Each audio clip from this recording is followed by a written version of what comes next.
അസ്സലാമു അലൈക്കും വറഹ്മത്തുള്ളാഹി വബറകാതുഹു. പലപ്പോഴും നമ്മളൊക്കെ പറയാറുണ്ട്, ഞാൻ ഒരുപാട് ദുആ ചെയ്യുന്നു, ഒരുപാട് ദിക്റുകൾ ചെയ്യുന്നു, പല സ്ഥലങ്ങളിലും പോകുന്നു, അമലുകളൊക്കെ ധാരാളം ചെയ്യുന്നുണ്ട്, ആത്മീയമായ ചികിത്സയുമായി ബന്ധപ്പെട്ടുകൊണ്ടിരിക്കുന്നു. എത്ര ചൊല്ലിയിട്ടും എത്ര ദുആ ചെയ്തിട്ടും എത്ര ദിക്റുകൾ ചെയ്തിട്ടും കാര്യമില്ല, ഒന്നും ഫലിക്കുന്നില്ല, ഒന്നും റെഡിയാവുന്നില്ല, കാര്യങ്ങളൊന്നും സക്സസ്സിലേക്ക് എത്തുന്നില്ല എന്ന് പലപ്പോഴും പലരും പറയാറുണ്ട്. നമ്മളിന്ന് പറയുന്നത് നിങ്ങളെല്ലാവരും ഇത് കേൾക്കണം. വളരെ പ്രധാനപ്പെട്ട ഒരു കാര്യം ഇതിൽ നമ്മൾ മനസ്സിലാക്കേണ്ടതുണ്ട്. യഥാർത്ഥത്തിൽ നമ്മൾ ചോദിക്കേണ്ട രൂപത്തിൽ ചോദിച്ചാൽ കിട്ടും എന്നുള്ളത് 100% ഉറപ്പാണ്. അതിനൊരു ആപ്റ്റായിട്ടുള്ള സമയമുണ്ട്. ആ സമയത്ത് അള്ളാഹു അത് നമുക്ക് നൽകിയിരിക്കും. പക്ഷേ നമ്മൾ ആ സമയം വരെ വെയിറ്റ് ചെയ്യാനുള്ളൊരു ക്ഷമ നമുക്ക് വേണം. അതാണ് ആത്യന്തികമായിട്ട് നമ്മൾ മനസ്സിലാക്കേണ്ടത്. അപ്പോൾ പ്രവാചകന്മാരുടെ ജീവിതത്തിലേക്ക് എടുത്തു നോക്കുകയാണെങ്കിലൊക്കെ അവരവർ അനുഭവിച്ച പ്രയാസങ്ങൾ, ഇപ്പോൾ വലിയ രോഗങ്ങളുള്ള അമ്പിയാക്കളുണ്ടായിരുന്നു. അവർക്കൊക്കെ എത്ര കാലം കഴിഞ്ഞാണ് അവരുടെ രോഗം മാറിയത്? വലിയ പ്രതിസന്ധികളുള്ള എത്രയോ ആളുകളുണ്ടായിരുന്നു. മക്കളെ കൊണ്ട് പരീക്ഷണമുണ്ടായവർ, സാമ്പത്തികമായ ഉണ്ടായവർ, മക്കളില്ലാതെ ബുദ്ധിമുട്ടിലായ അമ്പിയാക്കൾ. ഇങ്ങനെ അവരവരുടെ വലിയ പ്രതിസന്ധികളെയൊക്കെ എങ്ങനെ തരണം ചെയ്തു, എങ്ങനെയാണ് അവർക്കതിന് വളരെ പെട്ടെന്ന് ജവാബ് കിട്ടിയത്, എങ്ങനെയാണ് അവരൊക്കെ ആ പ്രശ്നം പരിഹരിച്ചത് എന്നുള്ളതൊക്കെ നമ്മൾ മനസ്സിലാക്കുമ്പോൾ നമുക്കതിൽ മനസ്സിലാകുന്ന വളരെ പ്രധാനപ്പെട്ട വിഷയമാണ്, ദുആ ചെയ്യുന്ന സമയത്ത് അവർ ആത്മാർത്ഥമായി ദുആ ചെയ്തു എന്നുള്ളതാണ്. അയ്യൂബ് നബി അലൈഹി സ്വലാത്തു വസ്സലാമിൻ്റെയൊക്കെ രോഗം മാറാൻ വേണ്ടിയിട്ട് എങ്ങനെയാണ് ദുആ ചെയ്തത്?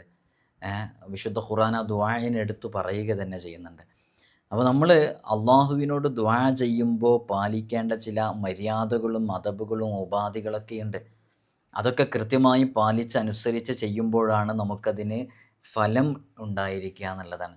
അതോടൊപ്പം തന്നെ ചേർത്ത് വായിക്കേണ്ടത്, ചോദിച്ച ഉടനെ തന്നെ നമുക്ക് ഫലം കിട്ടിക്കൊള്ളണം എന്നില്ല, അത് നിർബന്ധവും ഇല്ല. ചോദിച്ച ഉടനെ തന്നെ കിട്ടിക്കൊള്ളണം എന്നില്ല, അങ്ങനെ നിർബന്ധവും വാദിക്കാനും പാടില്ല. അത് അള്ളാഹുവിനറിയാം എപ്പോഴാണ് നൽകപ്പെടേണ്ടത്, അപ്പോഴാണ് നമുക്ക് നൽകപ്പെടുക എന്ന പൂർണ്ണ ബോധത്തോടെയുമാണ് നമ്മൾ നിൽക്കേണ്ടത്. ഇൻഷാ അല്ലാഹ് വിഷയത്തിലേക്ക് പ്രവേശിക്കുന്നതിൻ്റെ മുമ്പ് എല്ലാ ദിവസവും നമ്മൾ സൂചിപ്പിക്കാറുള്ളത് പോലെ തന്നെ നേരിട്ട് കാണാനുള്ള ഡേറ്റ് ചൊവ്വാഴ്ചകളിൽ മാത്രമാണ്. ചൊവ്വാഴ്ച നേരിട്ട് വരാൻ വേണ്ടി ബുക്ക് ചെയ്യാൻ വിളിക്കേണ്ടത് ഞായറാഴ്ച 10 മണിക്കാണ്. വിളിച്ച് ബുക്ക് ചെയ്തതിന് ശേഷം മാത്രമേ വരാവൂ എന്ന് ഓർമ്മപ്പെടുത്തുകയാണ്. അല്ലാഹു സുബ്ഹാനഹു വ തആല നമ്മുടെ എല്ലാ വിഷയങ്ങളിലും നമുക്ക് വലിയ റാഹത്തും അഭിവൃദ്ധിയൊക്കെ നൽകി അനുഗ്രഹിക്കുമാറാകട്ടെ. പലരും ബുക്ക് ചെയ്യാതെ വരുന്നുണ്ട്, അതുകൊണ്ടാണ് നമ്മൾ പ്രത്യേകം പറയുന്നത്, ഞായറാഴ്ച വിളിച്ച് ബുക്ക് ചെയ്തതിന് ശേഷം മാത്രം വിളിക്കുക. നമ്മൾ ഇത്തരം വിഷയങ്ങളൊക്കെ ഇൻസ്റ്റാഗ്രാമിൽ അപ്ഡേറ്റ് ചെയ്യാറുണ്ട്, അതിന് ലിങ്ക് ഡിസ്ക്രിപ്ഷനിലുണ്ടെന്ന് ഓർമ്മപ്പെടുത്തുകയാണ്. നമ്മുടെ ദർസിലേക്കുള്ള അഡ്മിഷൻ ആരംഭിച്ചിട്ടുണ്ട്. കഴിഞ്ഞ വർഷവും നമ്മൾ ഇതേപോലെ അപ്ഡേഷൻ അറിയിച്ചിട്ടുണ്ടായിരുന്നു, ഈ വർഷവും അറിയിക്കുകയാണ്. നമ്മുടെ മക്കൾക്കൊക്കെ സ്കൂളിലെ ആനുവൽ എക്സാം കഴിഞ്ഞ് അവർ പുതിയ അധ്യയന വർഷത്തിലേക്ക് കാലെടുത്ത് വെക്കുമ്പോൾ ആത്മീയാന്തരീക്ഷത്തിൽ ദീനീ ചിട്ടയിൽ നല്ല മക്കളെ വളർത്തണമെന്നാഗ്രഹിക്കുന്നവർക്ക് നമ്മുടെ ദർസിലേക്ക് ചേർക്കാവുന്നതാണ്. ഇവിടെ നിന്നവർക്ക് മതവും ഭൗതികവും അവർക്ക് ആവശ്യമുള്ള എല്ലാ വിഷയങ്ങളും അവരുടെ കഴിവിനനുസരിച്ച് നമ്മൾ പഠിപ്പിച്ചു കൊടുക്കും. തികഞ്ഞ അച്ചടക്കത്തോടുകൂടെ മാതാപിതാക്കൾ ആരാണ്, ഉമ്മയാരാണ്, ഉപ്പയാരാണെന്ന് മനസ്സിലാക്കി അറിഞ്ഞ് നല്ല രൂപത്തിൽ പെരുമാറുന്ന നല്ല സ്വഭാവമുള്ള മക്കളാക്കിയിട്ട് നമുക്ക് തിരിച്ചു തരാൻ സാധിക്കും. ഇതിനോടകം തന്നെ നമ്മുടെ ദർസിൽ പഠിക്കുന്ന മുതഅല്ലിമീങ്ങൾ വിവിധങ്ങളായ മേഖലകളിൽ കഴിവ് തെളിയിച്ചിട്ടുണ്ട്. വിവിധങ്ങളായ തലങ്ങളിൽ ഫസ്റ്റ് റാങ്ക് ഉൾപ്പെടെ നേടിയവരുണ്ട്. SSLC +2 തുടങ്ങിയ ക്ലാസ്സുകളിലൊക്കെ നല്ല മാർക്ക് വാങ്ങിച്ചവരുണ്ട്. ഇൻഷാ അല്ലാഹ് നിങ്ങൾക്ക് നിങ്ങളുടെ മക്കളെ വിശ്വാസത്തോടുകൂടെ ഏൽപ്പിച്ചു തരാവുന്നതാണ്. നമ്മുടെ ദർസിൽ പഠിക്കുന്ന മുതഅല്ലിമീങ്ങളുടെ വീഡിയോസും മറ്റുമൊക്കെ നിങ്ങൾ പലപ്പോഴും കണ്ടിട്ടുണ്ടാകും. നല്ല മക്കളായി വളരാൻ നല്ല രൂപത്തിൽ തന്നെ അവരെ ചെറുപ്പത്തിലേ വളർത്തണം എന്നുള്ളതാണ്. ചിലപ്പോൾ നമ്മളൊക്കെ വിചാരിക്കും 10ാം ക്ലാസ് കഴിഞ്ഞിട്ട് ചേർക്കുക, അതൊക്കെയല്ല അതിൻ്റെ ഒരു ടൈം എന്ന്. അല്ല, നമ്മുടെ കാലം അങ്ങനത്തെ ഒരു കാലമാണ്. മക്കളെ നേരത്തെ ചേർത്തുമ്പോഴാണ് അവർ ആ രൂപത്തിൽ നമുക്ക് കിട്ടുള്ളൂ. 10ാം ക്ലാസ്സൊക്കെ കഴിയുമ്പോഴേക്ക് നാട്ടിലൊക്കെ ഫ്രണ്ട്ഷിപ്പും കാര്യങ്ങളൊക്കെ കൂട്ടുകെട്ടൊക്കെ ആയാൽ പിന്നെ അവർ ദർസിലേക്ക് വരാൻ കൂട്ടാക്കൊന്നുമില്ല. നമ്മൾ പലപ്പോഴും കാണുന്നതാണ്. ഇപ്പോഴത്തെ ഒരു കാലം അറിയാലോ, കള്ളിനും കഞ്ചാവിനും ലഹരിക്കും മദ്യത്തിനൊക്കെ അടിമപ്പെട്ട് കുത്തഴിഞ്ഞ് ജീവിക്കുന്ന ഈ കാലഘട്ടത്തിൽ നല്ല രൂപത്തിൽ നല്ല ചിട്ടയിൽ നമ്മളൊക്കെ ആഗ്രഹിക്കുന്നത് നാളെ നമ്മുടെ ഖബറും പുറത്ത് വന്നിട്ട് സലാം പറയുന്ന സ്വാലിഹീങ്ങളായ മക്കളാവണമെന്നല്ലേ. ഇൻഷാ അല്ലാഹ് താല്പര്യമുള്ളവർക്ക് ഈ കാണുന്ന വാട്സപ്പ് നമ്പറിൽ നമ്മളെ കോൺടാക്റ്റ് ചെയ്യാവുന്നതാണ്. അഡ്മിഷൻ എന്ന് ടൈപ്പ് ചെയ്താൽ ഇൻഷാ അല്ലാഹ് നിങ്ങൾക്ക് ആവശ്യമുള്ള സംശയങ്ങളൊക്കെ അതിൽ ചോദിക്കാവുന്നതാണ്. വളരെ പെട്ടെന്ന് തന്നെ അഡ്മിഷന് പേര് തരണം. നമ്മൾ നിശ്ചിത ആളുകളെ മാത്രമേ എടുക്കുള്ളൂ എന്നുള്ളത് അറിയിക്കുകയാണ്. അപ്പോൾ നമ്മൾ ദുആ ചെയ്യുമ്പോൾ പാലിക്കേണ്ട വളരെ പ്രധാനപ്പെട്ട ചിട്ടകളും ഉപാധികളും ചില മര്യാദകളൊക്കെ ഹദീസുകളിൽ വന്നത്, മഹത്തുക്കളായി ഇമാമുമാർ പറഞ്ഞത്, ഇതൊക്കെയാണ് നമ്മൾ പാലിക്കേണ്ടത്. ഈ ചില ദുആഇൻ്റെ ചിട്ടകളും അതിൻ്റെ ഉപാധികളും ഒക്കെ പാലിക്കാതിരുന്നാൽ ആ ദുആ സ്വീകാര്യമാവില്ല എന്നുള്ളതാണ്. നിസ്കാരം അങ്ങനെയാണല്ലോ. ഒന്നാമത്തെ നിസ്കാരവും അങ്ങനെയാണ്. നമ്മൾ നിസ്കാരത്തിൻ്റെ ഫർളുകളും ഷർത്തുകളും പാലിക്കാതെ നമുക്ക് തോന്നിയതുപോലെ നിസ്കരിക്കുകയാണെന്നുണ്ടെങ്കിൽ ആ നിസ്കാരം സ്വീകരിക്കില്ല. നിസ്കാരക്കാരെ കുറിച്ച് തന്നെ ഖുർആനിൽ പറയുന്നുണ്ടല്ലോ, ഫവൈലുൽ ലിൽ മുസല്ലീൻ, നിസ്കരിക്കുന്നവർക്കാണ് നരകം. ഏത് രൂപത്തിൽ നിസ്കരിക്കുന്നവർ? അല്ലദീനഹും അൻ സ്വലാത്തിഹിം സാഹൂൻ, അവർ അവരുടെ നിസ്കാരത്തിൽ അശ്രദ്ധവാന്മാരായിട്ടാണ് നിസ്കരിക്കുന്നത്. അപ്പോൾ അശ്രദ്ധവാന്മാരായി നിസ്കരിക്കുന്ന അത്തരം നിസ്കാരക്കാരെ കുറിച്ച് പറഞ്ഞെടുത്ത് ഇമാമുമാർ പറഞ്ഞിട്ടുണ്ട്, അവർ നിസ്കാരത്തിൻ്റെ ഷർത്തുകൾ പാലിക്കുന്നില്ല, ഫർദുകൾ പാലിക്കുന്നില്ല, സമയം കൃത്യമായി പാലിക്കുന്നില്ല. അല്ലദീന ലാ യതഅഹദൂന ഔഖാത്ത് സ്വലാത്തിഹിം വ ഫറായിലിഹിം എന്നൊക്കെ പറയുന്നത് കാണാം. നിസ്കാരത്തിൻ്റെ ഷർത്തും ഫർളും ഒന്നും പാലിക്കാതെ തോന്നിയതുപോലെ, തനിക്ക് തോന്നിയതുപോലെ, ഒരു താൻ തോന്നിയ പോലെ നിസ്കരിക്കുന്ന ആളുകൾ. അപ്പോൾ യഥാർത്ഥത്തിൽ നമ്മൾ നമ്മുടെ കാര്യങ്ങളൊക്കെ വളരെ കൃത്യമായി മനസ്സിലാക്കിയിട്ട് വളരെ ചിട്ടയോടുകൂടെയാണ് നമ്മൾ ചെയ്യേണ്ടത്. അപ്പോൾ അതിൽ വളരെ പ്രധാനപ്പെട്ടതാണ് നമ്മുടെ ദുആ സ്വീകരിക്കാൻ കാരണമാകുന്നത്. ഇനി നിങ്ങൾ ഓരോരുത്തരും ചിന്തിക്കുക, എൻ്റെ ദുആ, ഞാൻ ചെയ്യുന്ന അമലുകൾ എന്തുകൊണ്ട് സ്വീകരിക്കപ്പെടുന്നില്ല എന്നുള്ളത് നിങ്ങൾ തന്നെ കൃത്യമായി മനസ്സിലാക്കണം. നോക്കൂ, നിങ്ങൾ ഒന്നാമത്തെ ഉപാധിയായിട്ട് പറയുന്നത് നമ്മുടെ വയറ്റിൽ ഹറാമായ ഭക്ഷണം ഉണ്ടാകാതിരിക്കലാണ് എന്നുള്ളതാണ്. വയറ്റിൽ ഹറാമായ ഭക്ഷണം ഉണ്ടാകാതിരിക്കുക എന്ന് പറഞ്ഞാൽ ഹറാമിൻ്റെ ഭക്ഷണം ഉണ്ടാകാൻ പാടില്ല. അതുകൊണ്ടാണല്ലോ ആലിമീങ്ങളൊക്കെ ഭക്ഷണം കഴിക്കുന്ന സമയത്ത് സൂക്ഷ്മമായി ഉറപ്പ് വരുത്തിയിട്ടാണ് അവർ ഭക്ഷണം കഴിക്കാറുള്ളത്. ഇതാരറുത്ത ഭക്ഷണമാണ്, ഇത് എവിടെ നിന്ന് വന്നതാണ്, അവരുടെ സമ്പാദ്യം എങ്ങനെയാണെന്നൊക്കെ ഉറപ്പ് വരുത്തിയിട്ടേ പഴയകാല ആലിമീങ്ങളൊക്കെ ഭക്ഷണം കഴിച്ചിരുന്നത്. നമ്മളൊക്കെ അങ്ങനെ ആകേണ്ടവരാണ് ഭക്ഷണത്തിൽ. നമ്മുടെ വയറിൻ്റെ ഉള്ളിൽ ഹറാമിൻ്റെ ഭക്ഷണം നമ്മുടെ വയറ്റിൽ വന്നു കഴിഞ്ഞാൽ ദുആ സ്വീകരിക്കപ്പെടാതിരിക്കാൻ അതുമാത്രം മതി. അപ്പോൾ ഒന്നാമത്തെ കാരണം, ഓരോ കാരണങ്ങളും പറയുമ്പോൾ നമ്മൾ നമ്മുടെ ജീവിതത്തിലേക്ക് നോക്കുക, ഇതിൽ നമ്മൾ ഉൾപ്പെട്ടിട്ടുണ്ടോ, എന്തുകൊണ്ട് നമ്മുടെ ദുആഇനെ സ്വീകരിക്കപ്പെടുന്നില്ല എന്നുള്ളത്. ആകാശ കവാടത്തിൻ്റെ താക്കോലാണ് ദുആ. അതിൻ്റെ പല്ല് ഹലാലായ ഭക്ഷണമാണ്. അതിൻ്റെ ഏറ്റവും ഒടുവിലത്തെ ഉപാധിയാണ് നിഷ്കളങ്കതയും ആത്മാർത്ഥതയും. ഖുർആൻ പറഞ്ഞു, നിങ്ങൾ ദീനിൽ ഇഖ്ലാസോടുകൂടി അള്ളാഹുവിനോട് ദുആ ചെയ്യുവിൻ എന്നുള്ളത്. അപ്പോൾ നോക്കൂ, നിഷ്കളങ്കമായിട്ട് ദുആ ചെയ്യുക, ആത്മാർത്ഥമായിട്ട് ദുആ ചെയ്യുക, ഹലാലായ ഭക്ഷണം കഴിക്കുന്നവരായിരിക്കുക, അത് ദുആ ചെയ്യാൻ കാരണമാകും. അപ്പോൾ പഴയ കാലങ്ങളിലൊക്കെ നമ്മൾ ഉസ്താദുമാരെ കൊണ്ട് ദുആ ചെയ്യിപ്പിക്കും, ആലിമീങ്ങളെ കൊണ്ട് ദുആ ചെയ്യിപ്പിക്കും. അവരൊക്കെ സൂക്ഷ്മതയിൽ ജീവിക്കുന്നവരാണെന്ന് മനസ്സിലാക്കിയിട്ട്. അതേപോലെ തന്നെ മനസ്സാന്നിധ്യം വേണം. നമ്മളിങ്ങനെ വെറുതെ പറഞ്ഞാൽ പോലെ, മനസ്സാന്നിധ്യമില്ലാതെ നാവ് കൊണ്ടുള്ള അട്ടഹാസം, അതിനൊരു അട്ടഹാസം എന്നാൽ ശരിക്കും പറയുക, നാവ് കൊണ്ട് ഇങ്ങനെ വെറുതെ അധരവ്യായാമം ചെയ്യുന്നത് പോലെ വെറുതെ ഇങ്ങനെ പറഞ്ഞുകൊണ്ടിരിക്കുന്നത് അതൊരു പാഴ്വേല മാത്രമാണ്. മനസ്സാന്നിധ്യമുണ്ടെങ്കിൽ അല്ലാഹു സുബ്ഹാനഹു വ തആല അവൻ്റെ ദുആഇനെ സ്വീകരിക്കും.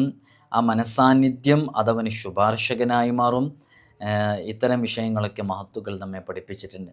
അതുകൊണ്ട് തന്നെ വളരെ ആത്മാർത്ഥമായിട്ട് അള്ളാഹുവിനോട് ദുആ ചെയ്യാനുള്ള സമയം നാം കണ്ടെത്തിയിട്ട് ആത്മാർത്ഥമായിട്ട് ദുആ ചെയ്യുക എന്നുള്ളതാണ്. ഇതൊക്കെ പാലിക്കണം.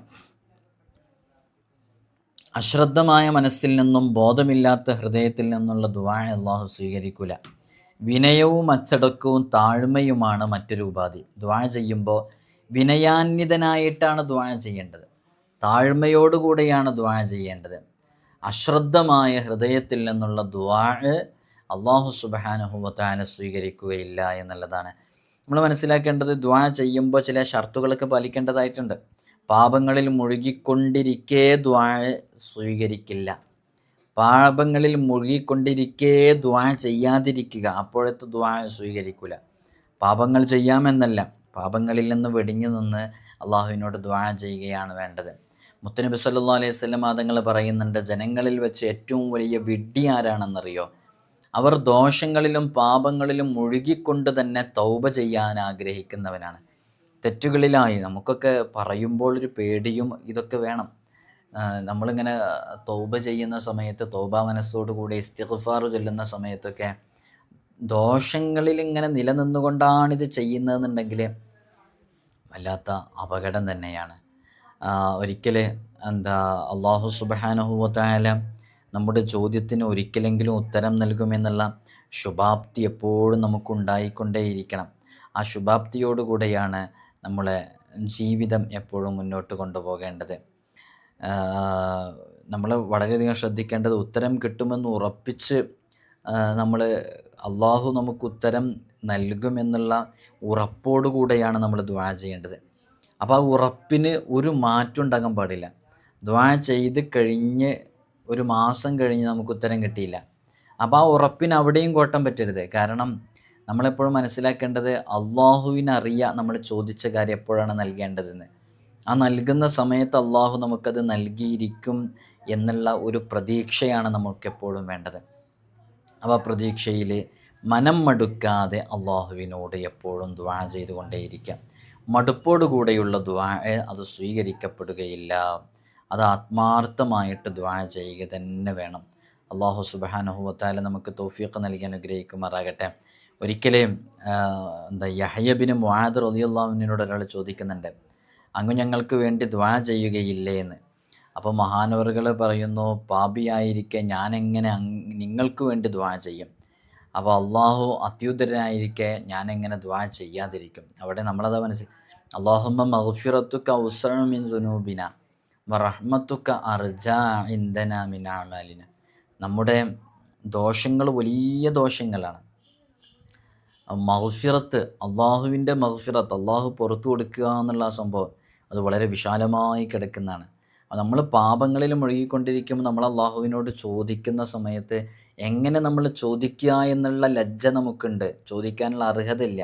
പക്ഷേ ആ അർഹതയും അള്ളാഹു വിശാലമായ മഗ്ഫിറത്തിൻ്റെ ഉടമയാണ്, അതിലേക്ക് ചേർത്ത് നോക്കിയിട്ടാണ് നമ്മൾ ചോദിക്കുന്നത്. എത്ര വലിയ ദോഷങ്ങളുണ്ടെങ്കിലും അള്ളാഹു പുറത്തു തരും എന്നുള്ള പ്രതീക്ഷയിൽ. അതിനാൽ ദുആ ചെയ്യുന്നവർ വളരെ ആത്മാർത്ഥമായിട്ട് അള്ളാഹു എനിക്ക് നൽകും എന്ന പ്രതീക്ഷ കൈവിടാതെ തന്നെ ദുആ ചെയ്യണം. അങ്ങനെ തന്നെ ദുആ ചെയ്യണം. അള്ളാഹുവിനെ സംബന്ധിച്ചിടത്തോളം എന്തും നിഷ്പ്രയാസം നന്മയുള്ളതേ ചോദിക്കാവൂ. ഭയഭക്തി കൂടാതെ വെറും വാക്കുകളാൽ ദുആ ചെയ്യരുത്. മനസ്സിൽ തട്ടാതെ ദുആ ചെയ്യരുത്, മനസ്സറിഞ്ഞ് ദുആ ചെയ്യുക. ഒരുപാട് വ്യാമോഹങ്ങളൊന്നും പറഞ്ഞിങ്ങനെ ദുആ ചെയ്യില്ല.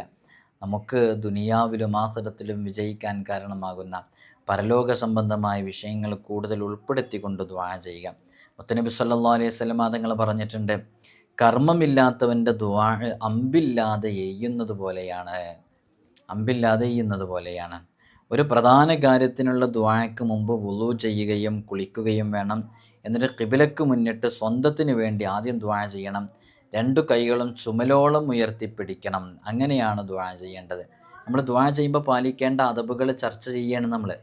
അപ്പോൾ നമ്മൾ എന്തുകൊണ്ട് നമ്മുടെ ദുആ സ്വീകരിക്കുന്നില്ല, നമ്മുടെ എല്ലാ വിഷയങ്ങളും പറഞ്ഞിട്ട് പരിഹരിക്കപ്പെടുന്നില്ല? അവിടെയാണ് നമ്മൾ മനസ്സിലാക്കേണ്ടത്. നമ്മൾ കൈ ഇങ്ങനെ ഉയർത്തി അത് ഏതുവരെ ഉയർത്തണം?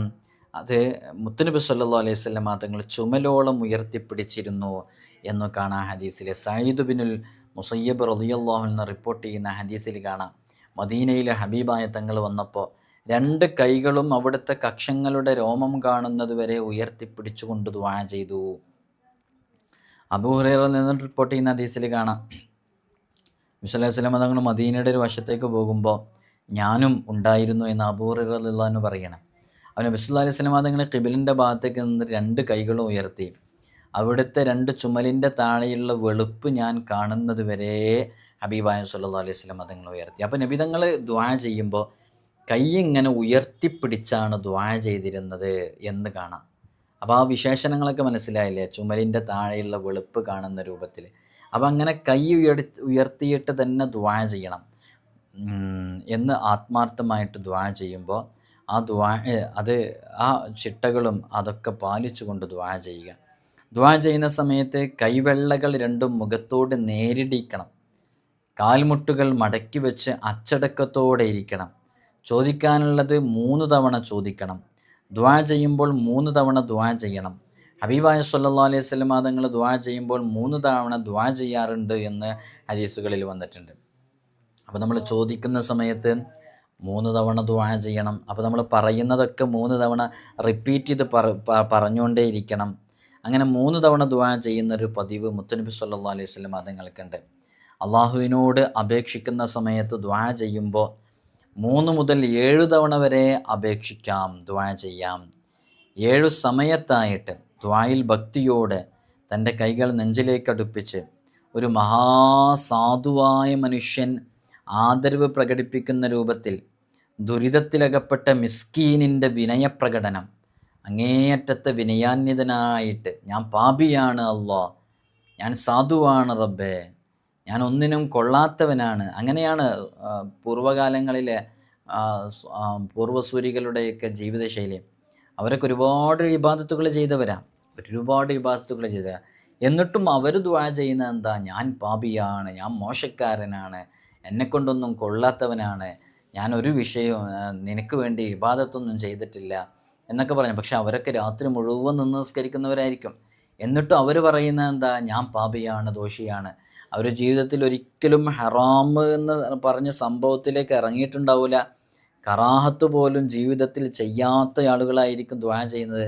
ഞാൻ അങ്ങേയറ്റത്തെ പാപിയാണ്, ഞാൻ അങ്ങേയറ്റത്തെ ദോഷിയാണെന്ന് പറഞ്ഞിട്ട്. ഷാഫി ഇമാമക്ക് എത്രയോ അങ്ങനെ ദുആ ചെയ്തിട്ടുണ്ട്. ഞാൻ അങ്ങേയറ്റത്തെ ദോഷിയാണ്, പാപിയാണെന്ന് പറഞ്ഞിട്ട്. ഒരു ദോഷവും പാപവും ചെയ്യാത്ത അവരൊക്കെ അങ്ങനെ പാപിയാണ്, ദോഷിയാണെന്ന് പറഞ്ഞ് ദുആ ചെയ്യുമ്പോൾ നമ്മളൊക്കെ എങ്ങനെ പ്രിയമുള്ളവർ അള്ളാഹിനോട് ദുആ ചെയ്യണം? നമുക്കൊക്കെ എത്ര തെറ്റു സമ്മതിച്ച് അള്ളാഹുവിനോട് ദുആ ചെയ്യണം? അങ്ങനെയാണ് യഥാർത്ഥത്തിൽ വേണ്ടത്. പക്ഷേ നമ്മുടെ ദുആയിൻ്റെ പദങ്ങളിലൊക്കെ അങ്ങനെ വരാറുണ്ടോ? നമ്മൾ ചോദിക്കാനുള്ളത് ഡയറക്റ്റ് അള്ളാഹിനോടങ്ങ് ചോദിക്കുക. എനിക്ക് വീട് താ, എൻ്റെ കടങ്ങൾ വീട്ടിത്താ. നമ്മുടെ സ്വന്തത്തിൽ നമുക്ക് സംഭവിച്ചു പോയ തെറ്റുകളെക്കുറിച്ച് ആലോചിച്ച് നമ്മളങ്ങനെ പറയുന്നുണ്ടോ? തെറ്റുകളൊന്നും ചെയ്യാത്ത വലിയ വലിയ മഹത്തുക്കൾ വരെ തെറ്റുകൾ ചെയ്തു എന്ന കുറ്റസമ്മതത്തോടുകൂടെ അള്ളാഹിൻ്റെ മുമ്പിൽ അങ്ങേയറ്റത്തെ കീഴ്വഴക്കത്തോടുകൂടെ അങ്ങേയറ്റത്തെ ഒരു മിസ്കീനിൻ്റെ അതേ വിനയപ്രകടനം നടത്തുമ്പോൾ, ഒരു ദുരിതത്തിൽ അകപ്പെട്ടതുപോലെയുള്ള വിനയപ്രകടനം നടത്തുമ്പോൾ നമ്മളൊന്നും അങ്ങനെ ചെയ്യാതെ ദുആ ചെയ്യുന്നതുകൊണ്ട് തന്നെയല്ലേ നമ്മുടെ ദുആ സ്വീകരിക്കപ്പെടാത്തത്? അച്ചടക്കവും ചിട്ടയും വിനയമൊക്കെ പാലിച്ച് ഭയഭക്തിയോടുകൂടെ ആത്മാർത്ഥമായിട്ട് ദുആ ചെയ്തു കഴിഞ്ഞാൽ കൈകൾ കൊണ്ട് മുഖം തടവുന്ന രൂപം, ഇതെല്ലാം പാലിച്ച് ആത്മാർത്ഥമായി ദുആ ചെയ്തു നോക്കൂ. ആ ദുആ അള്ളാഹു സ്വീകരിക്കും. മുത്തനബി സല്ലല്ലാഹു അലൈഹി വസല്ലം തങ്ങൾ പറഞ്ഞിട്ടുണ്ട്, ദുആ കഴിഞ്ഞാൽ രണ്ട് കൈ കൊണ്ടും മുഖം തടവുവിൻ, അതിൽ ബറക്കത്തും ശുഭലക്ഷണവുമുണ്ട്. അതിലുള്ള സൂചന ഉപരിലോകാത്മായ ബറക്കത്തുകൾ ആ കൈകളിൽ വന്ന് നിറയുന്നു. മനുഷ്യൻ്റെ ഏറ്റവും ശ്രേഷ്ഠമായ അവയവമായ മുഖത്തേക്ക് പകരുക എന്നതാണ്. അപ്പോൾ ഒരുപാട് ബറക്കത്ത് ലഭിക്കാൻ കാരണമാകും. ഇനി നമ്മൾ ദുആ ചെയ്യുമ്പോൾ നമുക്ക് രഹസ്യമായി ദുആ ചെയ്യാം, പരസ്യമായി ദുആ ചെയ്യാം.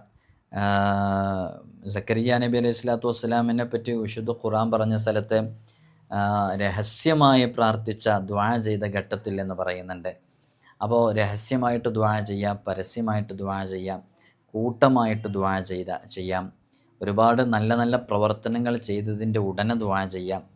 എല്ലാ ദുആയും സ്വീകരിക്കപ്പെടാൻ പ്രധാനമായി കിടക്കുന്നത് നമ്മുടെ അങ്ങേയറ്റത്തെ ആത്മാർത്ഥതയും ഇഖ്ലാസും വിനയവുമാണ്. അങ്ങനെ അള്ളാഹുവിനോട് നമ്മുടെ ആവശ്യങ്ങൾ മനം പൊട്ടി പറയുമ്പോൾ അള്ളാഹു സുബ്ഹാനഹു വ തആല അത് ആത്മാർത്ഥമായിട്ട് സ്വീകരിക്കും. അള്ളാഹു നമ്മുടെ ദോഷങ്ങളൊക്കെ നമുക്ക് പുറത്തു തന്ന് അള്ളാഹു നമ്മയൊക്കെ വിജയികളുടെ കൂട്ടത്തിൽ ഉൾപ്പെടുത്തി അനുഗ്രഹിക്കുമാറാകട്ടെ. അതേപോലെ തന്നെ മുത്തുനബി സല്ലല്ലാഹു അലൈഹി വസല്ലം തങ്ങൾ പറയുന്നുണ്ട്, രാത്രിയിലൊരു ശുഭമുഹൂർത്തമുണ്ട്. നമ്മളെപ്പോഴും മനസ്സിലാക്കേണ്ടത് ആത്മാർത്ഥമായി ദുആ ചെയ്യാം, ഈ പറഞ്ഞ അദബുകളും ചിട്ടകളൊക്കെ പാലിക്കുക. ദുആ ചെയ്യേണ്ട ചില പ്രധാനപ്പെട്ട സമയങ്ങളുണ്ട്, അല്ലെങ്കിൽ ചില പ്രവർത്തനങ്ങളുണ്ട്, ചില ഇസ്മുകളുണ്ട്, ചില ദിക്റുകളുണ്ട്. അതൊക്കെ ചെയ്ത് ദുആ ചെയ്താലും പെട്ടെന്ന് ഉത്തരം കിട്ടും. അപ്പോൾ അതിൽ പെടുന്ന ചില സംഗതികളുണ്ട്. ഇപ്പോൾ ഒരു ഉദാഹരണം പറയാം. മുത്തുനബി സല്ലല്ലാഹു അലൈഹി വസല്ലം തങ്ങൾ പറയുന്നുണ്ട്, രാത്രിയിലൊരു ശുഭമുഹൂർത്തമുണ്ട്. അപ്പോൾ ഒരു മുസ്ലിമായ മനുഷ്യൻ അള്ളാഹുവിനോട് എന്തു ചോദിച്ചാലും ലഭിക്കുക തന്നെ ചെയ്യും. ഭൗതികമോ പാരത്രികമോ ആയ ഏതു നല്ല കാര്യവും ഹലാലായ കാര്യമാണോ അള്ളാഹ് അത് നൽകിയിരിക്കും എന്നുള്ളത് ഉറപ്പാണ്. അതേസമയം എല്ലാ രാത്രിയും ഉണ്ട് ഈ മഹത്തായ ശുഭമുഹൂർത്തം.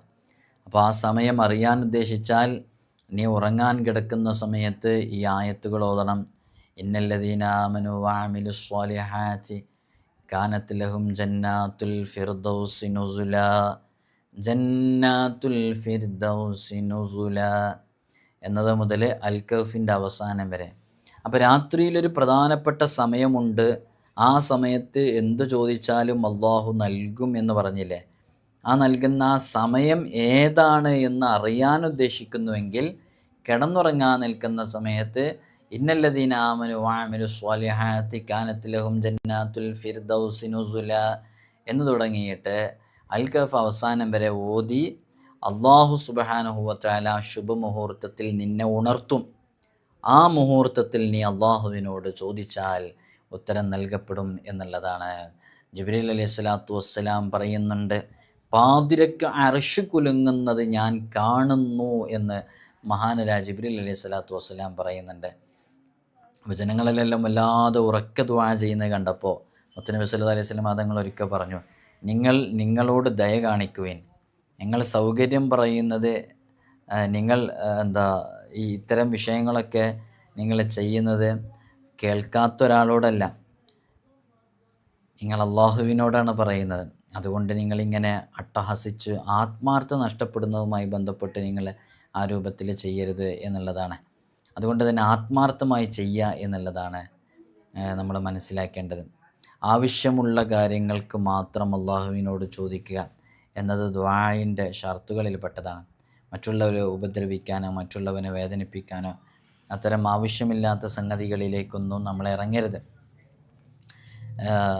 ഈ കൈവലഞ്ഞവൻ്റെ ദുആ അത് ഏതാണെന്ന് ചോദിച്ചാൽ ആ ആവശ്യക്കാർക്ക് മാത്രം, ഗതിമുട്ടിയവൻ്റെ ദുആക്കാണ് വേഗം ഉത്തരം കിട്ടുക. അപ്പോൾ നോക്കൂ നിങ്ങൾ, നമുക്കൊരു വിഷയത്തിലേക്ക് ആവശ്യം ഉണ്ടാകുമ്പോൾ അള്ളാഹിനോട് ചോദിച്ചാൽ കിട്ടും.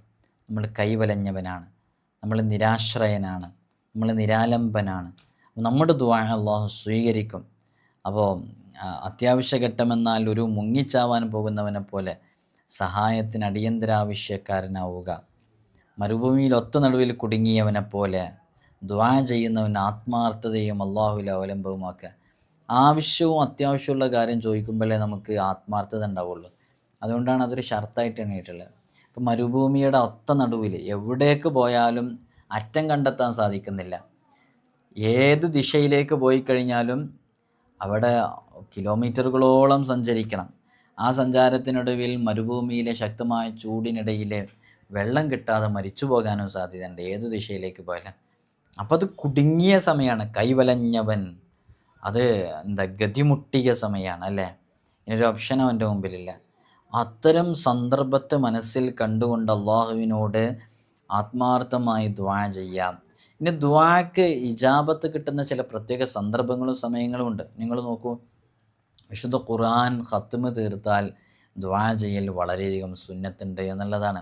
മുത്തനബി സല്ലല്ലാഹു അലൈഹി വസല്ലം തങ്ങൾ പറയുന്നുണ്ട്, ഖത്മ് തീർത്ത് കഴിഞ്ഞാൽ ഉത്തരം കിട്ടുന്ന ഒരു ദുആ അവിടെ ഉണ്ട് എന്നുള്ളതാണ്. അപ്പോൾ ഖുർആൻ പൂർണ്ണമായിട്ടും പാരായണം ചെയ്തു, ഖത്മ് കംപ്ലീറ്റ്.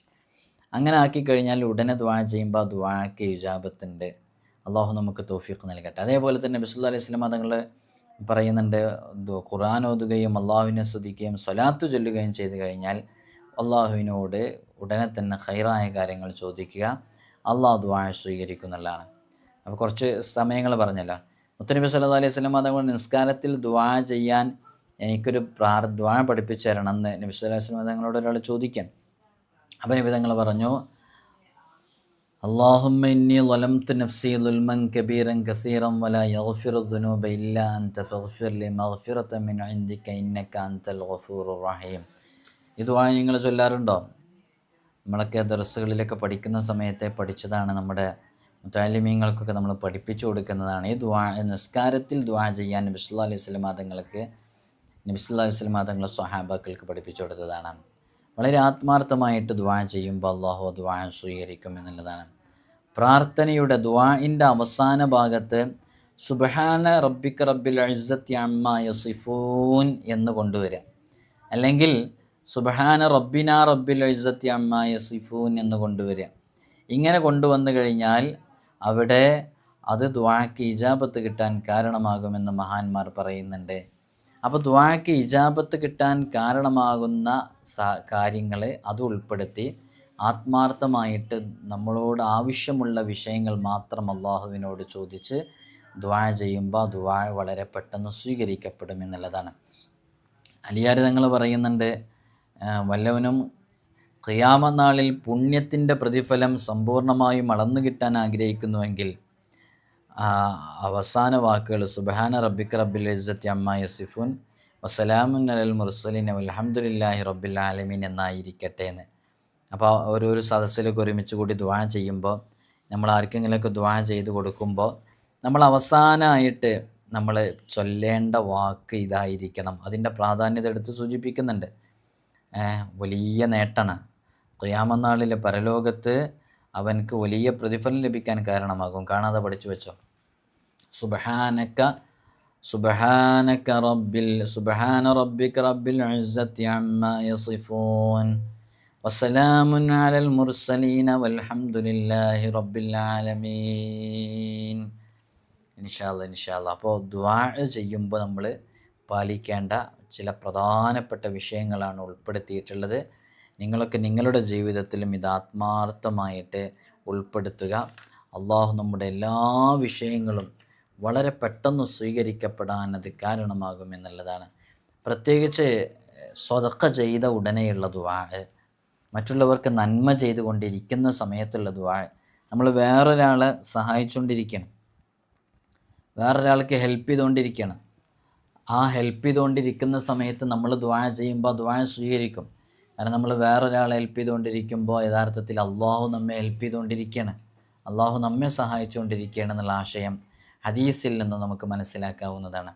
അപ്പോൾ അങ്ങനെ നമ്മൾ ദുആക്ക് ഇജാബത്ത് കിട്ടുന്ന സമയം, ദുആക്ക് ഇജാബത്ത് കിട്ടുന്ന സന്ദർഭം, ഇതൊക്കെ ഒഴിവാക്കാതെ മനസ്സിലാക്കിയിട്ട് അള്ളാഹുവിനോട് ആത്മാർത്ഥമായി ദുആ ചെയ്താൽ നമ്മുടെ ഏതേത് വിഷയങ്ങൾക്കും പരിഹാരമുണ്ടാകും, പ്രശ്നങ്ങൾക്ക് പരിഹാരമുണ്ടാകും.